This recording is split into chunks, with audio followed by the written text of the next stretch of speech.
Olá, Marco Antônio Villa, muito obrigada por ter vindo ao 1964. Eu que agradeço o convite. Villa, o seu livro, que tem um nome comprido, Ditadura Brasileira, 1964-1985, a democracia golpeada à esquerda e à direita. Decorei! Está criando partido, não está apostando no golpe. Não, criando grupo, mas um partido revolucionário, por forte influência cubana, com base nos soldados, cabos, marinheiros e sargentos das Forças Armadas e com o intuito golpista tal. E aí a influência nefasta, a Revolução Cubana fez um mal danado à América Latina, ao Brasil em particular, que era desprezar a política e apostar na solução armada, e solução armada não há política. Então você tinha o Brizola, tinha o Jango com sua proposta de golpe, tentou várias vezes, né? Inclusive impondo o Estado, tentando impor o Estado de sítio em 63. Não conseguiu, teve de retirar a medida. Depois tinha sua proposta de golpe.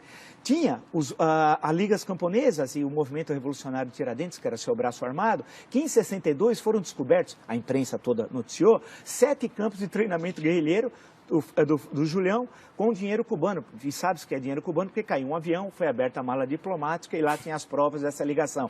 O PCdoB manda em março de 64 o primeiro grupo guerrilheiro treinar na China, né? O PCB também apostava no golpe, na velha tradição de 1935.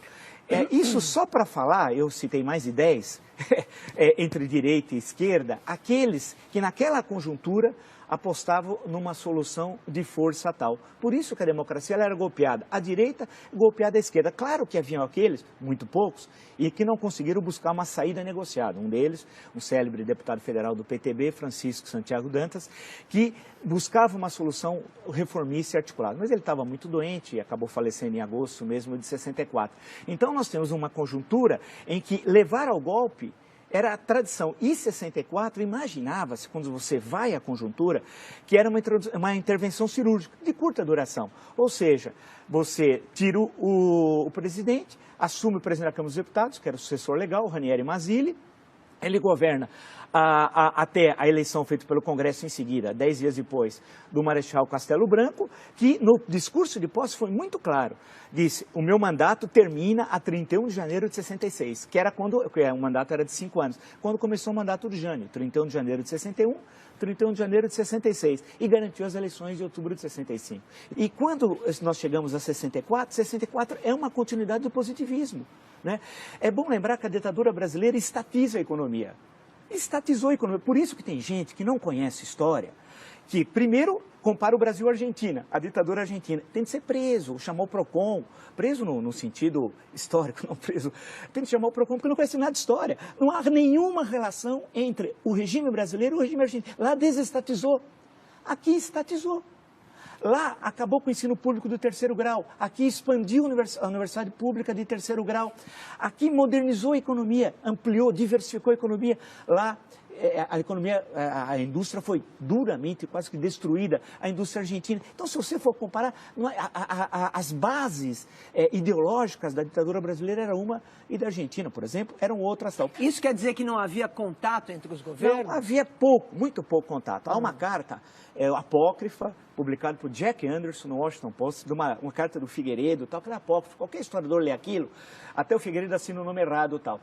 Pega aquele texto, essa relação, a tal da Operação Condor, nunca existiu com ligação no Brasil. O que há são ligações individuais. Por exemplo, a polícia do Rio Grande do Sul com a polícia uruguaia, célebre caso, Universindo Dias e Lilian Celiberti, né? Então, que era do Partido da Vitória do Povo, foram sequestrados em Porto Alegre e levados a Montevidéu. Mas esses casos, que ocorrem também logo depois de 76 com o golpe na Argentina e algo depois em 73 no Chile. Mas o que eu insisto muito em destacar, é que o período 64, 68, na questão que você colocou, como é possível chamar de ditadura? Ele precisa mudar o dicionário. O conceito de chamar o Bobbio, se fosse possível chamá-lo, e mudar o conceito de ditadura no dicionário de política. Por quê? Nós tivemos em 64, em 68, eleições diretas para governadores em 65, outubro, para 11 estados, porque não era coincidente as eleições, com o quadro partidário anterior. Que ditadura tem eleições no qual a oposição ganha, por exemplo, em 2 estados chaves, Guanabara e Rio de Janeiro. Tivemos eleições em 66, tivemos eleições em 68, que ditadura tem passeata dos 100 mil? Como tivemos no Rio de Janeiro, você nem começa a fazer a passeata. E teve a passeata dos 100 mil. Que ditadura tem os festivais de música popular que nós tivemos aqui no Brasil entre 64 e 68? Que ditadura tem o movimento artístico, o teatro, por exemplo, que nós tivemos no período teatro de contestação? A interpretação mais comum, vamos dizer, a respeito desses assuntos de outros historiadores que passaram por aqui, é que, por exemplo, em relação à vida cultural, ela foi formada durante o período anterior à ditadura e ela se espalhou ali a despeito do general presidente. E assim, enfim, em geral, o entendimento... Pois é, mas não teve censura? Muito pouca. O Show Opinião, por exemplo, que é de 64, teve depois algumas mudanças da principal, primeiro foi a Nara, depois a Maria Bethânia e tal. Você teve algumas... É que você combinou, não é democracia. Aí que é necessário ver os conceitos. Nós temos o período 64 a 68, é uma combinação de autoritarismo com resquícios da ordem democrática da Constituição de 46. Então, nós temos um mix que explica esse período 64 a 68. Explica, por exemplo, a publicação de romances como Quarupi, do Antônio Calado, né? O teatro, oficina, arena e não só. Explica o cinema, né? O cinema. É bom lembrar que a ditadura queria lembrar filme para apoiar o cinema nacional. Eu queria saber que ditador na América Latina criou uma empresa para apoiar o filme nacional. Mas vê como que a coisa é diferente aqui. Então, período 68, 78. Agora, veja a contradição. Por isso que a gente não deve temer. Se construiu uma leitura do regime militar que me parece muito equivocada. Se o AI-5, como é sabido, vigorou de 13 de dezembro de 68 a 31 de dezembro de 78, em 74, nós tivemos uma eleição relativamente livre para o Senado. O Brasil tinha 22 estados. O MDB, a oposição, ganhou 16, perdeu em 6. Na verdade, perdeu em 5, e no Maranhão era candidato único da Arena. Né? E o que aconteceu? Quem assistiu, se tem alguns vídeos, o regime militar que criou o horário político gratuito. A versão do regime militar não havia, que era para igualar a Arena e MDB. Quem lembra, Orestes Quercia, a candidata aqui em 74, explicando a concentração de salários, fazendo um gráfico com dados do Diese, né, do Barelli, e mostrando a... Teve alguma ditadura que teve eleição? Teve eleição na Argentina, no Chile? Claro que não. Agora, o que tinha? Tinha cassação, claro. Em seguida, o que acontece? Você tem parlamentares, já eleitos em 74, numa vitória histórica, algumas eleições do Lisânias Maciel.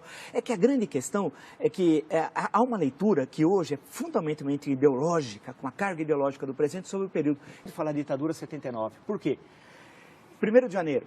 Restabelecida imunidade parlamentar. Quem chama de ditadura não sabe nada de política, de história.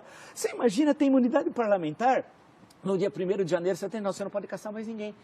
8 meses depois, em agosto, é anistia. E todos foram libertados. Alguns não foram, mas foram logo depois. Todos. E saíram, tinham cerca de...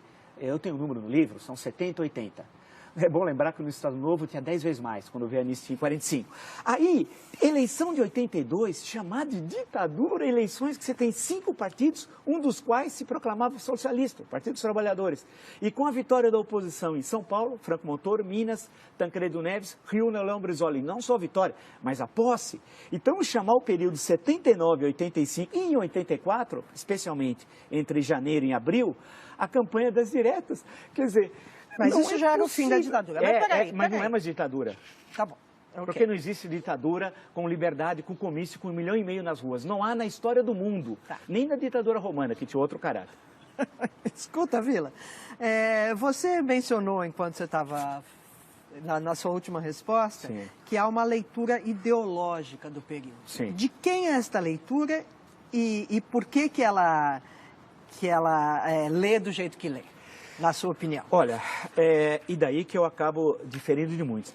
Quando vem a anistia, retorna ao Brasil, acaba com o banimento, vem os caçados, exilados, perseguidos, etc. E os que estavam aqui voltam a ter vida legal e tal, né? Por isso que não pode chamar de ditadura. Eu vi o Gregório Bezerra, um dos vítimas logo em abril de 64, né, que a gente poderia lembrar, Recife, falando aqui no Largo São Francisco.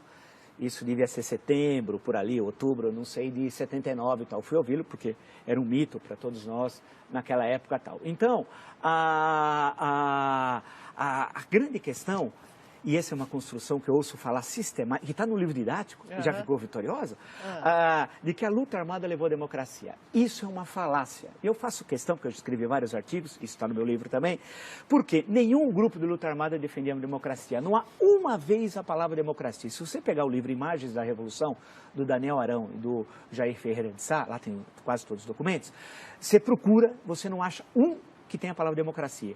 Nenhum documento. Todos queriam ditadura proletariada. A divergência seria cubana, algumas vezes de viés soviético, parte desses grupos não tinham muita proximidade com a União Soviética, ou chinesa, se nós veríamos então o Brasil com os olhos puxados. Essa era a divergência tal. Democracia nenhum. E todos, a ação que eles tiveram aumentou a repressão. Estimularam as ações dos porões e tal. A construção, a luta pela democracia não foi feita por esses que se dizem vencedores. Esses são os derrotados. Os vencedores foram os parlamentares do MDB, que ninguém fala. A luta heróica de vereadores, deputados estaduais, federais, senadores. E eu no meu livro resgato 2 só. Lisanas Maciel, que foi um brilhante deputado federal pelo Rio de Janeiro, e a figura de Paulo Brossard. A coragem desses. Citei 2 como exemplo, que nós tínhamos muitos tal. Quantos não foram? Eu queria alguém ter coragem, em 1970, no interior aqui de São Paulo, abrir um diretório do MDB. O padre na missa ia falar, não se misture com aquele homem perigoso que abriu o diretório do MDB e tal. Então esse é o MDB. O papel da Igreja Católica fundamental, e no caso de São Paulo, a figura épica de Dom Paulo Evaristo Arnes, do movimento estudantil, do movimento sindical, dos intelectuais, jornalistas, artistas, da dona Terezinha Zerbini, que abriu aqui o movimento feminino pela anistia. Todos esses estavam falando em quê? Democracia, respeito ao voto. Os grupos de luta armada desprezaram. Eu faço questão, no meu livro cito, leiam, entram no Google, Mini Manual do Guerrilheiro Urbano, leiam. Aquilo é democracia, aquilo é barbárie, aquilo é barbárie pura, é ensinar como matar as pessoas, né? Agora, significa que devia ser reprimido o autor Carlos Marighella da forma como morreu aqui na Alemanha Casa Branca? Evidente que não, porque essa é a jogada. Ao você fazer a crítica à luta armada, esses que estão do lado de cá falam, quer dizer que você é a favor da tortura? Não, os que veem o mundo assim, sem outros matizes, é que construíram essa versão falaciosa da história, né? E eu insisto de mostrar que eles não defendiam a democracia, é uma farsa, nenhuma ação, ao contrário, quando teve a passeata dos 100 mil no Rio, no mesmo dia, aqui em São Paulo teve o atentado ao 2º Exército, onde morre um menino que estava lá prestando serviço militar, que podia ser eu, por exemplo, né, que tivesse, vamos dizer, prestando serviço militar, jogaram um carro-bomba. Ou o Orlando Lovec, que foi pegar um visto aqui no consulado americano, na época no Cônjuge Nacional, era um jovem, queria aprender inglês nos Estados Unidos, está andando, explode uma bomba no consulado, ele perde a perna. Ele passou anos para receber uma indenização de um salário mínimo. E quem colocou a bomba recebe 4 salários mínimos de indenização, né? Quem matou um menino aqui no 2º Exército recebe indenização. E são vistos hoje como heróis. Não, a luta democrática é que foi heróica. Agora, isso não significa, em momento algum, ter qualquer contemplação com torturador, né, com assassino, com gente que desapareceu.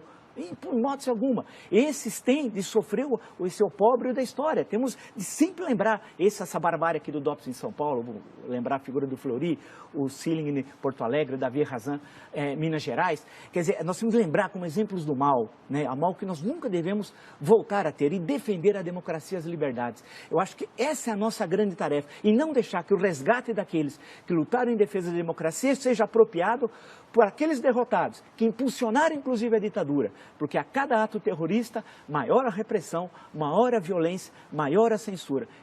Então, portanto, eu sei que eu remo, usando uma expressão leninista, eu remo contra a corrente, tendo essa outra leitura, porque é mais fácil fazer o discurso do óbvio, mas é o discurso falacioso e que, no fundo, reforça a tradição autoritária brasileira.